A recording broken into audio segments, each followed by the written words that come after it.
Assalamualaikum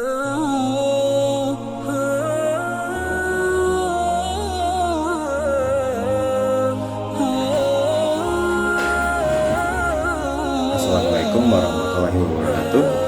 Innal hamdalillah nahmaduhu wa nasta'inuhu wa nastaghfiruh wa na'udzu billahi min shururi anfusina wa min sayyiati a'malina may yahdihillahu fala mudilla lahu wa may yudlil fala hadiyalah. Asyhadu alla ilaha illallah wa asyhadu anna Muhammadan abduhu wa rasuluh la nabiyya ba'da. Puji syukur hanya milik Allah Tuhan semesta alam, memberi kita nikmat iman, nikmat Islam, nikmat kesehatan. Di tengah wabah corona kita masih diberi kesehatan sampai bisa menunaikan ibadah puasa sampai ke 10 hari terakhir. Salat serta salam semoga tetap tercurah untuk uswah kita, teladan kita, kecintaan kita, Nabi besar Muhammad SAW. Oke, perkenalkan nama saya Ferry. Saya dari DPD BKPRMI Kabupaten Sleman. BKPRMI kalau teman-teman belum tahu, singkatan dari Badan Komunikasi Pemuda Remaja Masjid Indonesia Kabupaten Sleman. Pada kesempatan kali ini saya ingin sedikit cerita terkait tentang etika kita bermedia sosial. Ya, seperti teman-teman tahu, belum lama ini dunia media sosial heboh dengan sebuah kasus yang melibatkan seorang YouTuber masih muda, umur sekitar 20-22 tahun, masih muda lah gitu. Tapi dia tersandung kasus karena hal yang sepele sebenarnya, tapi nggak masuk akal. Buat kita nggak masuk akal gitu. Jadi dia membuat sebuah konten prank, yang di prank itu adalah beberapa warga masyarakat pada malam hari dikasih bantuan sembako dalam bentuk kardus, tapi ternyata isinya adalah sampah. Naudzubillah min dzalik, jangan sampai kita untuk agar terkena melakukan hal kayak gitu. Itu naudzubillah min dzalik. Efek dari apa yang dia lakukan sekarang, kalau teman-teman tahu mungkin sudah tahu semua ya. Sekarang dia di penjara, mempertanggungjawabkan apa yang telah dia lakukan. Nah, dalam kita bermedia sosial kita harus tahu etikanya. Jangan dikit-dikit share, posting, komen, karena boleh jadi setiap apa yang kita tulis di situ akan berimbas pada kita. Kalau imbasnya positif sih alhamdulillah. Tapi kalau imbasnya negatif atau bahkan bisa sampai berujung ke pidana, itu kan kerugian juga buat kita, buat keluarga kita dan buat yang lain. Oke, yang pertama, kalau kita mau bermedia sosial, teman-teman menggunakan Facebook, Instagram, Twitter dan yang lain-lain, etika yang pertama adalah sebagai seorang pemuda remaja muslim, yang pertama adalah kita harus merasakan adanya muraqabah. Muraqabah yaitu kita merasakan bahwa ada yang selalu mengawasi kita. Siapa dia? Allah Subhanahu wa taala. Jadi sebelum teman-teman mencet tombol di HP menulis apapun itu, pastikan teman-teman sadar bahwa apapun yang kita tulis di sana akan dimintai pertanggungjawaban oleh Allah Subhanahu wa taala. Itu yang paling penting. Jadi dengan cara itu filter pertama kita ketika kita mau bermedia sosial. Jadi dan juga yang lain sih, nggak cuma kita bermedia sosial tapi untuk aktivitas yang lain. Pertama adalah muraqabah, merasakan bahwa Allah itu mengawasi kita. Mau melakukan satu hal yang positif, negatif, itu pasti akan terfilter dengan cara itu. Kira-kira tanyakan dalam diri kita. Kalau teman-teman mau memposting sesuatu, kira-kira tanyakan dalam diri kita. Ini bermanfaat nggak sih? Ini kira-kira Allah suka nggak sih dengan apa yang saya posting ini? Kira-kira Allah berkenan nggak sih? Itu aturan pertama. Itu aturan pertama. Sebelum yang lain, itu yang pertama dulu. Itu saringan awal gitu. Hati manusia itu dalam kebaikan. Nah, filternya itu muraqabah. Insya Allah nggak usah pakai teori macam-macam, kita akan bisa merasakan ini Allah itu berkenan atau enggak. Itu nggak usah pakai teori macam-macam, akan kita rasakan. Karena hati manusia itu dalam kebaikan, dan kebaikan itu datanya dari Allah. Itu yang pertama. Jadi kita harus merasakan kesertaan Allah, ma'iyatullah, dan juga muraqabatullah, bahwa Allah mengawasi kita. Yang kedua, ketika kita bermedia sosial, pastikan apa yang kita posting itu bermanfaat. Jangan sampai yang kita posting itu hal-hal yang nggak jelas itu.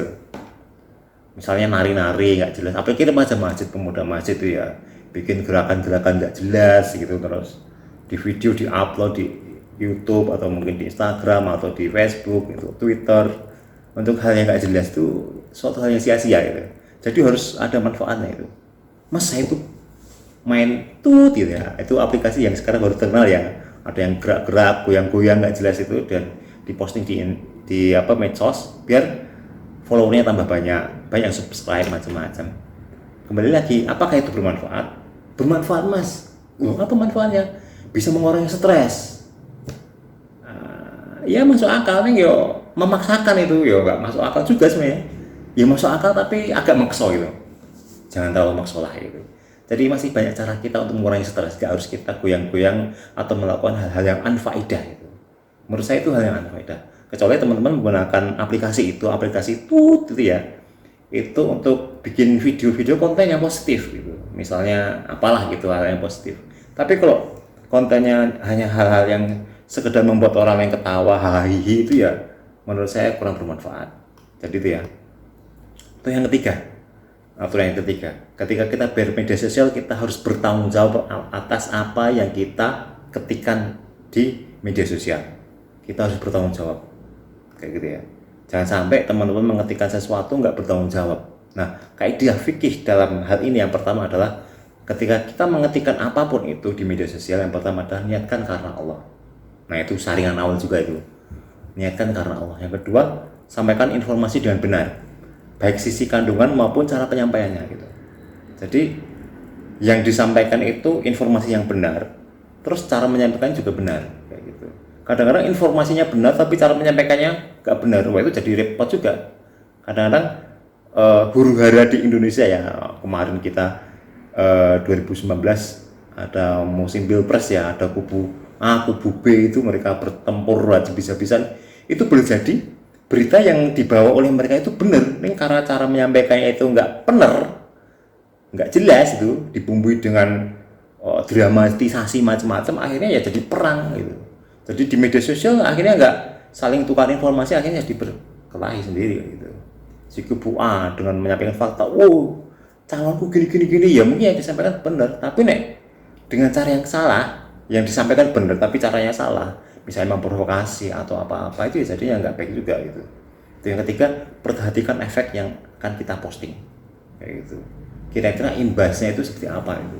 Jadi ini penting ya, jadi jangan sampai kita memposting sesuatu kita nggak melihat efeknya gitu. Misalnya nih di musim Ramadan gitu, kita pengen menampilkan atau memposting hal-hal yang positif, misalnya posting ini berbukalah dengan yang manis, terus kita moto gambar kolak atau es buah atau apa, pagi-pagi udah ngomong makanan saya, kolak atau es buah atau apa itu di foto, terus nanti di share di grup, misalnya grup kampung atau grup komunitas apa yang kita ada di sana. Alhamdulillah ya, masih diberi kesempatan ya Allah, masih diberi nikmat Allah untuk berbuka dengan yang manis-manis. Alhamdulillah ya, itu boleh jadi hal yang simpel, itu boleh jadi hal yang simpel gitu ya, menurut kita simpel, tapi kadang-kadang kita nggak sadar, boleh jadi di dalam kelompok WA grup atau komunitas kita yang kita share itu, boleh jadi di sana ada teman-teman kita yang untuk berbuka aja kesusahan itu. Nah itu, jadi efeknya tolong diperhatikan, jangan asal share, posting, komen itu. Jadi efeknya tolong diperhatikan. Atau misalnya ketika ada teman kita posting sesuatu di media sosial gitu, misalnya cerita tentang mobil ini keunggulannya gini ya, kita nggak suka ternyata, terus kita komentari, wah nggak, aku udah mencoba itu jelek, bla bla bla bla gitu. Nah boleh jadi hal-hal kayak gitu nanti akan membuat kegaduhan ya gitu ya. Minimal antara teman-teman antara yang posting sama teman-teman itu. Jadi harus hati-hati terhadap apa yang kita posting, dan sekali lagi harus tanggung jawab. Yang keempat, di media sosial kita harus bisa menjaga adab pergaulan, ada batas-batas pergaulan kayak gitu ya. Wah ini hati-hati nih hati-hati nih ya, pergaulan putra putri atau yang lain gitu, itu harus jaga gitu. Karena di media sosial, ketika kita udah berselancar di media sosial, kita mau buka apapun itu bisa, mau melihat apapun itu bisa. Maka teman-teman harus hati-hati, karena di sana terbuka pintu yang sangat lebar untuk kemaksiatan, terbuka sekali itu. Buat teman-teman ini yang udah menikah, misalnya ada pemuda masjid yang udah menikah atau pemudi masjid yang menikah gitu, jangan sampai kok kita buka Instagram ternyata untuk ngepoin, misalnya yang laki-laki nih ngepoin, wih si wanita ini cantik, si akhwatnya, subhanallah solihah sekali itu. Ya jangan kayak gitulah gitu. Jangan kayak gitu. Sekali lagi ada pergaulan harus dijaga. Ini kalau ngomong terkait itu nanti panjang, udah skip. Yang berikutnya adalah etika kita bermedia sosial, kita harus menjaga pertemanan. Namanya aja media sosial, media kita untuk bersosialisasi. Jangan sampai menjadi medsos, jangan sampai menjadi medcon ya. Media konfrontasi itu yang selama ini terjadi gitu ya. Saya punya pengalaman itu karena 2012 sampai sebelum-sebelumnya itu media sosial saya itu cukup anarkis gitu ya. Senggol bacok ibaratnya gitu. Kalau ada yang saya suka ya tak maki-maki, saya marah-marah. Aduh, masa lalu. Itu masa lalu. Itu masa lalu. Jadi jangan sampai kalau kita menggunakan media sosial ternyata malah menimbulkan membuat jarak pertemanan di antara kita. Teman-teman di media sosial udah bikin pertemanan ke mana-mana gitu. Ternyata kok di sana malah ngejak debat. Menurut saya itu ya nggak bijak juga memanfaatkan media sosial. Harusnya media sosial menjadi sarana untuk kita menambah ukhuwah silaturahim sama teman-teman yang lain kayak gitu.